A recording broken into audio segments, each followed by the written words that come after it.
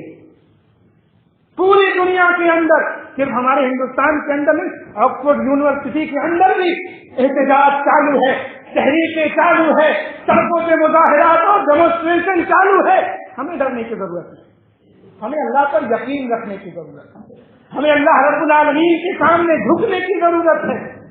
یہ پہلا ایک ہمارا پہلا زندگی کا پہلو اور حصہ ہے. دوسری طرف جو پریشانیاں آئی، جو تکلیفیں آئی ہیں، اس سے نپٹنے کے لیے ہم نے کون سی تیاری کی؟ آج بھی ہماری مسجد ویسی ہی ویران، آج بھی اللہ رب العالمین کی فرائض کی ادائیگی میں ہم مسلمان پیچھے نظر آتے ہیں.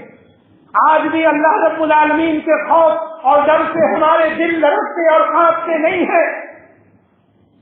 کیسے مسلمان؟ پریشانیاں آ رہی ہیں، تکلیفیں آ رہی ہیں، مصیبتیں آ رہی ہیں، لیکن ہم اپنی حالت زار کو بدلنے کے لیے تیار نہیں ہیں. ان اللہ لا یغیر بقوم ما یغیر بانفسهم. اللہ رب العالمین اس قوم کی حالت اس وقت تک نہیں بدلتا جب تک قوم خود اپنی حالت بدلنے کے بارے میں فکر مند نہیں ہے. آج بھی ہم ویسے بے نمازی بن کر کے زندگی گزار رہے ہیں، آج بھی ہمارے معاملات ویسے ہی الٹے سیدھے ہو رہے ہیں، آج بھی ہمارے اخلاق ویسے ہی بالکل اور رویہ ہمارا بالکل الٹا نظر آ رہا ہے. آج بھی ہم اپنی حالت بدلنے کے لیے تیار نہیں. کیسے اللہ رب العالمین ہماری مدد کرے گا؟ کیسے اللہ تبارک و تعالیٰ ہماری حفاظت کرے گا؟ کیسے اللہ تبارک و تعالیٰ غائبانہ طور پر ہماری نصرت اور تائید کرے گا؟ اللہ تبارک و تعالیٰ نے جو شرط رکھی ہے، وَلَا تَهِنُوا وَلَا تَحْزَنُوا وَأَنْتُمُ الْأَعْلَوْنَ إِن كُنتُم مُؤْمِنِينَ. اگر تم حقیقت میں ایمان والے رہو گے، اللہ سے ڈرنے والے رہو گے، رب کے سامنے جھکنے والے رہو گے، نبی کی شریعت پر چلنے والے رہو گے، اتحاد اتفاق کا مظاہرہ کرو گے، مل کر کے ایک امت بن کر کے رہو گے، اللہ رب العالمین تمہیں کامیابی اور کامرانی عطا کرے گا، اللہ حکمرانی عطا کرے گا. لَسْتَخْلَفَنَّكُمْ كَمَا اسْتَخْلَفَ الَّذِينَ مِن قَبْلِكُمْ. اللہ تمہیں بھی حکمرانی، تمہیں بھی خلافت، تمہیں بھی سلطنت اور امیری عطا کرے گا جیسے تم سے پہلے لوگوں کو اللہ رب العالمین نے حکمرانی عطا کی. یہ واضح آیت قرآن حکیم کی. ہمارا اس پر ایمان ہے لیکن عمل ہمارا اس پر نہیں ہے. عمل کریں. صلح حدیبیہ کا واقعہ سن 6 ہجری میں واقع ہوا. اللہ کے رسول صلی اللہ علیہ وسلم نے خواب میں دیکھا کہ میں تقریباً 40,000 صحابہ کرام کو لے کر کے مکہ گیا اور وہاں عمرہ کے ارکان ادا کر کے واپس آ رہا. اللہ کے رسول صلی اللہ علیہ وسلم نے دوسری صبح نماز فجر کے بعد لوگوں کو کہا کہ ایسا ایسا معاملہ ہے، تیار ہو جاؤ مکہ چلنے کے لیے. صحابہ کرام تقریباً 40,000 صحابہ اکرام امام کائنات صلی اللہ علیہ وسلم کے ساتھ مکہ روانہ ہوئے. مکہ سے تقریباً 10-12 کلومیٹر کی دوری پر حدیبیہ ایک مقام جگہ کا نام ہے، وہاں مسلمانوں کو روک دیا گیا. وہاں سے آگے بڑھنے نہیں دیا گیا اور قریش کے لوگوں نے کہا کہ تم مکہ میں داخل نہیں ہو سکتے، محمد بن عبداللہ کو ہم مکہ میں داخل ہونے نہیں دیں گے. ان کا ساتھ دینے والوں کو ہم مکہ میں اندر آنے نہیں دیں گے کیونکہ تم مکہ چھوڑ کر کے چلے گئے۔ اللہ کے رسول صلی اللہ علیہ وسلم نے فرمایا کہ کیا ہمیں اتنی بھی اجازت اور حق نہیں ہے کہ ہم اللہ رب العالمین کے گھر کا طواف کر سکے، عمرہ ادا کر سکے، عمرے کے ارکان پورے کر سکے؟ ساری دنیا کے لوگ آتے ہیں اور ہم نہیں آ سکتے، کیوں ایسا؟ کہا کہ ضرور آ سکتے ہو، لیکن اس وقت ہم مکہ میں تمہیں آنے کی اجازت نہیں دیتے ہیں۔ تمہیں مکہ میں اگر آنا ہے تو ہمارے کچھ کنڈیشن، ہمارے کچھ شرائط اور ہمارے کچھ باتیں تم کو ماننی پڑیں گی اور قبول کرنی پڑیں گی۔ اللہ کے رسول صلی اللہ علیہ وسلم نے فرمایا ٹھیک ہے، آپ اپنی شرطیں پیش کیجیے۔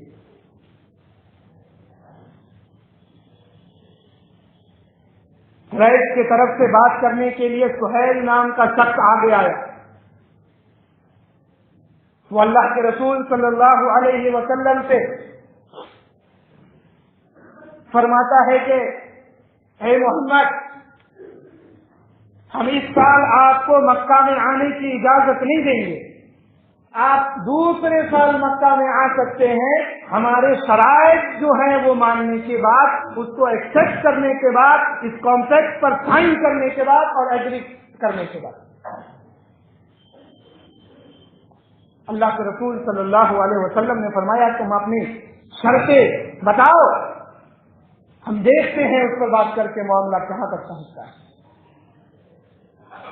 سہیل ایک ایک کر کے اپنے شرائط اور کنڈیشن کو گنوانا شروع کرتا ہے، ایک ایک کر کے اپنے شرائط بتانا شروع کرتا ہے۔ سہیل نے پہلی شرط یہ رکھی کہ اس سال مسلمانوں کو عمرہ کرنے کی اجازت قریش والوں نے نہیں دیا ہے، آئندہ سال لوگ آئیں گے عمرہ کرنے کے لیے اور ان کے ساتھ کوئی ہتھیار نہیں ہوگا، کچھ تلواریں ہوں گی، وہ بھی ان کے میان کے اندر ہوں گی، باہر نکال کر کے کوئی نہیں جائے۔ یہ پہلی کنڈیشن اور شرط۔ اللہ کے رسول صلی اللہ علیہ وسلم نے فرمایا کہ سہیل، محمد کو تمہاری یہ پہلی شرط منظور ہے، ہم اس سال عمرہ نہیں کریں گے، آئندہ سال عمرہ کرنے کے لیے آئیں گے۔ اللہ کے رسول صلی اللہ علیہ وسلم نے وہ کنڈیشن مانی۔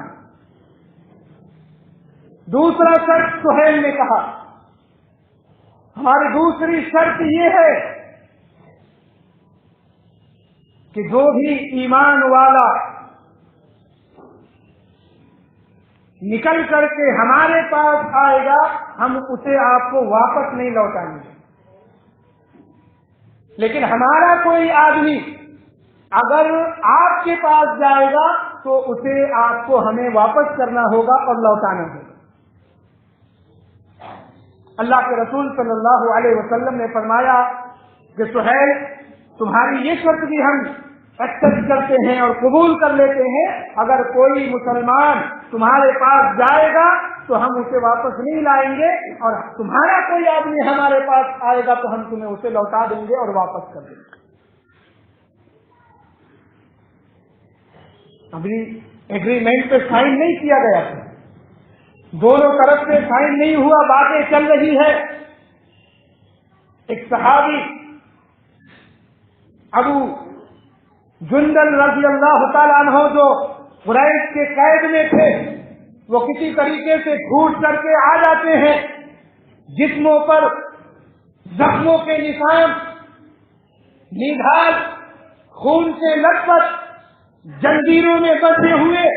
کہا اے اللہ کے رسول، ان ظالموں نے میرے اوپر بہت ظلم و ستم کیے ہیں، یہ میری پیٹھ دیکھیے پورا گوشت نظر آ رہا ہے، یہ میرا جسم دیکھیے لہو لہان ہو چکا ہے۔ اللہ کے رسول صلی اللہ علیہ وسلم، ان لوگوں نے میرے اوپر بہت ظلم و ستم ڈھایا ہے۔ سہیل کہتا ہے اے محمد، ابھی ہم نے جو شرط رکھی ہے اس شرط کے مطابق تمہیں ابو جندل کو ہمارے حوالے کرنا ہوگا۔ امام کائنات صلی اللہ علیہ وسلم فرماتے ہیں کہ ابھی دستاویز پر ایگریمنٹ پر سائن نہیں ہوا ہے، ابھی یہ دستاویز پورے نہیں ہوئے ہیں، اسے میرے پاس رہنے دو۔ کہا کہ اگر تم نے اسے واپس نہیں کیا تو ہم تمہارے لیے کبھی اس ایگریمنٹ پہ سائن نہیں کریں گے اور تمہیں مکہ میں داخل ہونے کی اجازت نہیں دیں گے۔ اللہ کے رسول صلی اللہ علیہ وسلم نے کہا کہ اے ابو جندل، ابھی ہم مجبور ہیں، جاؤ ان لوگوں کے پاس چلے جاؤ۔ کہا اللہ کے رسول بہت ظلم کیا ان لوگوں نے، بہت ستایا ہے، دن رات مارتے رہتے ہیں، گھسیٹتے رہتے ہیں ریتوں پر، لہو لہان کر دیتے ہیں، کھانے کا ایک نوالا اور پانی کا ایک قطرہ تک نہیں ملتا، دن اور رات کئی دن گزر جاتے ہیں۔ اللہ کے رسول میرے لیے دعا کریے۔ کہا کہ اصبر اے ابو جندل، صبر کرو، اللہ رب العالمین پر یقین اور بھروسہ رکھو، اللہ رب العالمین ہمارے لیے بہتر انتظام کرے گا، اللہ تبارک و تعالیٰ بہتر دن دکھلائے گا، تمہیں ڈرنے کی اور خوف کرنے کی ضرورت نہیں ہے، اللہ رب العالمین ہماری مدد کرنے والا ہے۔ ان اللہ معنا لا تخف، اے ابو جندل ڈرو نہیں، گھبراؤ نہیں، اللہ رب العالمین کے لیے، اس کے دین کے لیے، اس کی شریعت کے لیے صبر کرو، اللہ تمہارا امتحان لے رہا ہے، اللہ رب العالمین تمہیں جنت الفردوس سے اعلیٰ مقام عطا فرمائے۔ اللہ تبارک و تعالیٰ نے اپنا وہ وعدہ پورا کیا، ابو جندل کو واپس کر دیا گیا۔ آخری بات سہیل نے کہا کہ ٹھیک ہے، دستاویز لاؤ، سائن کیا جائے، سگنیچر کیا جائے اور اس کانٹریکٹ کو مکمل کر دیا جائے۔ سہیل علی رضی اللہ تعالیٰ عنہ سارے شرائط لکھ رہے تھے اور کئی کرتے ہیں، وقت کی کمی ہے، ایک دو پوائنٹ میں نے آپ کے سامنے بیان کیا۔ سہیل لے کر کے پڑھتا ہے، اوپر لکھا ہوا ہے محمد رسول اللہ کی جانب سے یہ شرائط مانے جاتے ہیں۔ سہیل نے کہا کہ یہ محمد رسول اللہ، سارا جھگڑا تو اسی کا ہے، ہم محمد کو عبداللہ کا بیٹا مانتے ہیں، رسول اللہ نہیں مانتے ہیں، رسول اللہ کو کاٹ دو، تب ہم اس دستاویز پر سائن کریں گے اور سگنیچر کریں گے۔ اللہ کے رسول صلی اللہ علیہ وسلم نے صبر کیا اور کہا کہ لاؤ علی، جاؤ اس نام کو محمد رسول اللہ جو لکھا ہوا ہے اس میں سے رسول اللہ کو کاٹ دو، مٹا دو۔ علی رضی اللہ تعالی عنہ عاجزی کے ساتھ دبی ہوئی آواز میں کہتے ہیں کہ اے اللہ کے رسول صلی اللہ علیہ وسلم، میں نے آپ کے حکم سے سارے دستاویز لکھ دیے، آپ کے حکم سے سارے شرائط قلم بند کر دیے، لیکن ان ہاتھوں میں اب وہ طاقت نہیں ہے کہ محمد رسول اللہ کے نام کو مٹا کر کے محمد بن عبداللہ کر دے۔ رسول اللہ مٹانے کی طاقت اور قوت مجھ میں نہیں ہے۔ لوگوں، اللہ نے رسول کے نام کو اپنے ساتھ ملایا ہے اور نہ ان کے نام کو اور نہ ان کے ماننے والوں کو قیامت کی صبح تک کوئی مٹانے والا پیدا ہوا ہے اور نہ کوئی مٹانے والا آئے گا۔ یہ یقین رکھنا چاہیے، یہ بھروسہ رکھنا چاہیے۔ اللہ کے رسول صلی اللہ علیہ وسلم نے علی رضی اللہ تعالیٰ عنہ سے کہا کہ لاؤ علی، مجھے بتاؤ کہاں رسول اللہ لکھا ہوا ہے، میں اپنے ہاتھوں سے اس کو مٹاؤں گا اور کاٹوں گا۔ علی رضی اللہ تعالیٰ عنہ نے بتایا، امام کائنات صلی اللہ علیہ وسلم نے اس دستاویز سے محمد رسول اللہ کی جگہ محمد بن عبداللہ لکھوایا، رسول اللہ کو اپنے ہاتھوں سے مٹا کر کے ختم کیا۔ عمر فاروق رضی اللہ تعالیٰ عنہ اس وقت آگے بڑھے۔ آج نوجوانوں کے اندر کتنا جوش ہے، یہ جوش ہم باقی رکھیں، لیکن امن و امان کے ساتھ اپنے وطن عزیز کو نقصان پہنچا کر کے نہیں، اپنے وطن عزیز کے ساز و سامان کو توڑ پھوڑ اور جلا کر کے نہیں، بلکہ پیس پوری امن اور شانتی کے ساتھ ہم اپنا احتجاج سرکار کے سامنے، گورنمنٹ کے سامنے اور دنیا والوں کے سامنے پیش کریں، ہم اس کے لیے آوازیں اٹھائیں۔ عمر فاروق رضی اللہ تعالیٰ عنہ جب اللہ کے رسول اللہ مٹانے جا رہے تھے، عمر فاروق رضی اللہ تعالیٰ عنہ نے آپ کا دست مبارک پکڑ لیا، کہ اللہ کے رسول، اس کو مٹانے سے پہلے میں ایک سوال آپ سے کرنے کی اجازت چاہتا ہوں، کہ آپ مجھے سوال کرنے کی اجازت دیتے ہیں؟ کیا آپ مجھے، آج ہم نبی صلی اللہ علیہ وسلم کی شریعتوں کو چھوڑ کر کے زندگی گزار رہے ہیں، ہمیں کوئی پرواہ نہیں، اور ابو بکر صدیق رضی اللہ تعالیٰ عنہ کے بعد خلافت جو خلافت کے مسند پہ جلوگر ہوئے عمر فاروق رضی اللہ تعالیٰ عنہ سوال کرنے سے پہلے اللہ کے رسول کی اجازت لے رہے تھے، میں آپ سے ایک سوال کر سکتا ہوں کہ نہیں؟ اللہ کے رسول صلی اللہ علیہ وسلم نے کہا عمر کیا بات ہے بولو. کہا اللہ کے رسول صلی اللہ علیہ وسلم اس کو کاٹنے سے پہلے میرے سوال کا جواب دے دیجیے. السنا بحق کی، اے اللہ کے رسول کیا ہم حق پر نہیں ہیں؟ اے اللہ کے رسول صلی اللہ علیہ وسلم کیا ہم حق بجانب نہیں ہیں؟ اللہ کے رسول صلی اللہ علیہ وسلم نے فرمایا کہ ہم حق پر ہیں، لیکن حالات ابھی اس بات کی اجازت نہیں دیتے کہ ہم تلواریں اٹھائے، ہم امن اور شانتی کے ساتھ اس کی مخالفت کریں، اور جب وقت آئے گا لڑنے کا، جب وقت آئے گا مخالفت کرنے کا، جب وقت آئے گا دو ہاتھ کرنے کا، تو منبر و محراب پر اعلان کیا جائے گا، اور اس وقت پھر کسی کو اپنے گھر میں رہنے کی اور بیٹھنے کی اجازت نہیں ہوگی. شریعت کی حفاظت کے لیے، دین کی حفاظت کے لیے، اپنے بیوی بچوں کی حفاظت کے لیے، اور اس ملک کی حفاظت کے لیے، اس ملک کے کنسٹیٹیوشن کی حفاظت کے لیے، اس ملک کے دہشت گردوں کے خلاف سارے ایمان والوں کو کھڑا ہو کر کے ان کا مقابلہ کرنا ہو. ابھی ہم امن اور شانتی کے ساتھ کتاب و سنت کے مطابق، شریعت اسلامیہ کے امن اور سلامتی کے پیغام کے مطابق ہم اعلان کریں، مظاہرے کریں، ڈیمونسٹریشن کریں اور اپنا حق مانگنے کی سرکار سے کوشش کریں. اللہ کے رسول صلی اللہ علیہ وسلم نے کہا کہ ہم حق پر ہیں، لیکن حالات اس کی اجازت نہیں دیتے ہیں. ہمیں آپ سے گزارش کرتے ہیں روزانہ مظاہرے کریے، روزانہ ریلیاں نکالیے، لیکن امن اور شانتی کے ساتھ قانون کو مد نظر رکھتے ہوئے اور اپنے حق کی آواز کے لیے اتحاد و اتفاق کا مظاہرہ کرتے ہوئے ہم سارے لوگ مل کر کے اپنے اس حق کے لیے آواز اٹھائیں، اللہ پر توکل اور بھروسہ رکھیں. میں یتوکل علی اللہ فہو حسبہ، جو اللہ پر بھروسہ کرے گا اللہ اس کے لیے کافی ہوگا، دشمنوں کے لیے کافی ہوگا.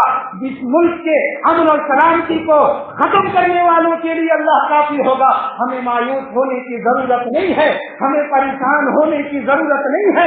ہمیں صرف شریعت اسلامیہ کے قوانین پر عمل کرنے کی، اپنی پریشانیوں کو اپنے خالق حقیقی کے پاس جھکانے کی، رب العالمین سے دعائیں اور مناجات کرنے کی اور اتحاد و اتفاق کا مظاہرہ پیش کرنے کی ضرورت ہے. اللہ اس امت کے اندر اتحاد و اتفاق پیدا کر دے. الہ العالمین اس امت کے جو سراغ بکھرے ہوئے ہیں، الہ العالمین آج اس پورے امت کو ایک پلیٹ فارم پر لانے کی توفیق عنایت فرما دے. الہ العالمین ہم علماء کرام کی اپنی اصل ذمہ داریوں کو، جس ذمہ داری کو جناب محمد رسول اللہ صلی اللہ علیہ وسلم نے امت کے اندر اتحاد و اتفاق پیدا کر کے پورا کیا، ہم علماء کرام کو اس ذمہ داری کو سمجھ کر کے اسے پورا کرنے کی توفیق عنایت فرما دے. الہ العالمین خالص تیرے سامنے پوری امت کو جھکنے والا بنا دے، تیرے فرائض کی ادائیگی کرنے والا بنا دے. الہ العالمین دشمنوں کے مقابلے میں کھڑے ہونے کی توفیق عنایت فرما دے. ہم نوجوانوں کو دین اور شریعت کا، اپنے ملک عزیز کے کانسٹیٹیوشن اور قانون کی حفاظت کرنے کی توفیق عنایت فرما دے. الہ العالمین اپنے گھروں کی عزتوں کی، اپنے ایمان اور عقیدے کی حفاظت کرنے والا بنا دے. الہ العالمین تیرے گھر کو آباد کرنے والا بنا دے. الہ العالمین جو لوگ ہمارے اس ملک کے عزیز اور پیارے ہندوستان کے اندر امن اور شانتی کو ختم کر کے یہاں دہشت گردی پھیلانا چاہتے ہیں، اللہ ان کے منصوبوں کو تو ناکام بنا دے. الہ العالمین پوری دنیا میں ان کو ذلیل اور رسوا کر دے. الہ العالمین ان کو ان کے آخری انجام تک پہنچا دے. الہ العالمین پوری امت کو امام کائنات صلی اللہ علیہ وسلم کے نقش قدم پر چلنے والا، ان کی سنتوں سے محبت کرنے والا، ہماری ماؤں اور بہنوں کو اپنی اولاد کی اسلامی تربیت کرنے والا بنا دے. اقول قولی ھذا استغفر اللہ لی ولکم ولسائر المسلمین فاستغفروہ انہ ھو الغفور الرحیم.